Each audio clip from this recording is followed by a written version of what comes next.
હર ઘર તિરંગા અભિયાન અંતર્ગત આજરોજ વાયોર પોલીસ સ્ટેશન ખાતે HR બારોટ સાહેબ PI સાહેબના અધ્યક્ષસ્થાને આગેવાની હેઠળ તિરંગા યાત્રાનું આયોજન કરવામાં આવ્યું હતું, જેમાં Vayor police station staff, Vayor police station વિસ્તારના તમામ ગામોના સામાજિક આગેવાનો, સરપંચશ્રીઓ, ઉપસરપંચશ્રીઓ, માજી સરપંચશ્રીઓ, માજી ઉપસરપંચશ્રીઓ, રાજકીય આગેવાનો, GRD, SRD, ગ્રામજનો, શાળાના વિદ્યાર્થીઓ ઉત્સાહપૂર્વક જોડાયા હતા। આ તિરંગા યાત્રા વાયોર પોલીસ સ્ટેશનથી પ્રસ્થાન કરીને વાયોર બસ સ્ટેન્ડ વિસ્તારો, મેઇન બજારો તેમજ અન્ય શેરીઓમાં જઈને કોલોની વિસ્તારોથી પરત વાયોર પોલીસ સ્ટેશન ખાતે સમાપન કરવામાં આવ્યું હતું। ભારત માતા કી જય, આધી રોટી ખાएंगे, દેશ કો બચાएंगे જેવા દેશભક્તિ ગીતો સૂત્રો દ્વારા આખું વાયોર ગામ દેશભક્તિના રંગે રંગાયું।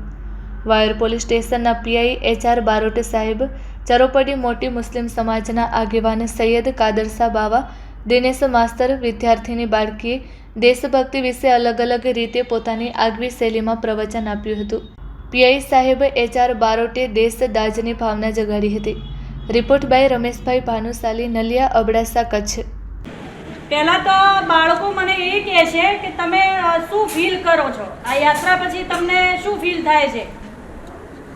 બધાને મજા આવી? કેમ મજા આવી? તમારી સ્કૂલમાંથી ઘણી બધી આવી રીતે તમે સરઘસ કાઢતા હોય, ઘણું કરતા હોય, પણ એમાં ને આમાં શું ફરક છે? આમાં સાંભળો હવે મારી વાત, આ એક જે આપણે યાત્રા કાઢી છે એ આપણા દેશ માટે છે, બરાબર?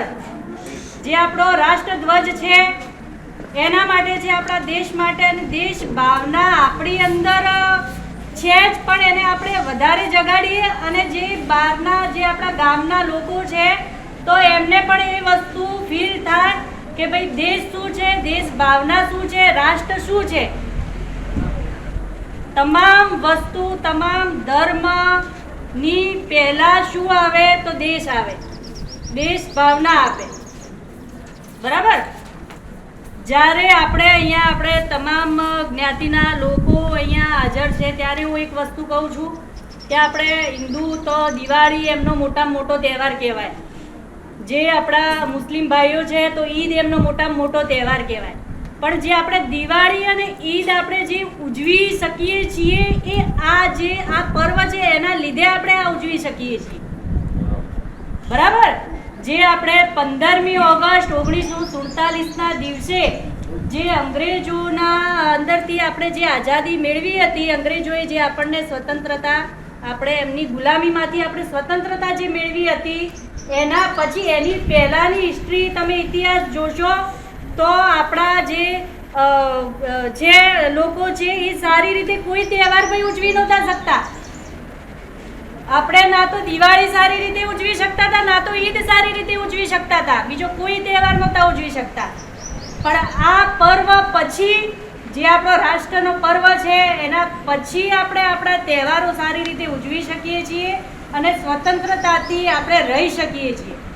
તો આપણે જેમ આપણે દિવાળી અને ઈદ ઉજવીએ છીએ એનાથી વિશેષ આ તહેવાર આપણે ઉજવવો જોઈએ।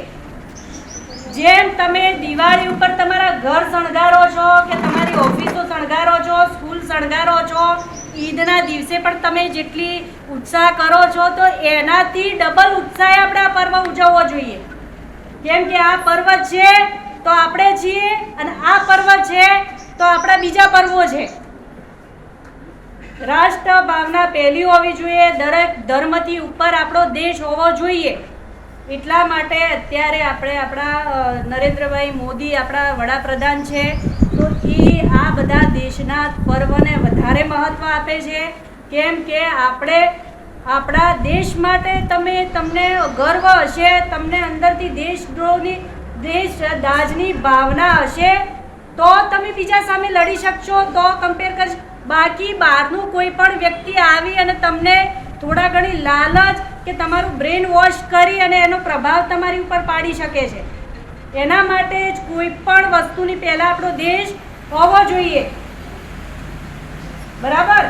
આનાથી અહીંયા હું સમાપ્ત કરું છું મારી વાણીને।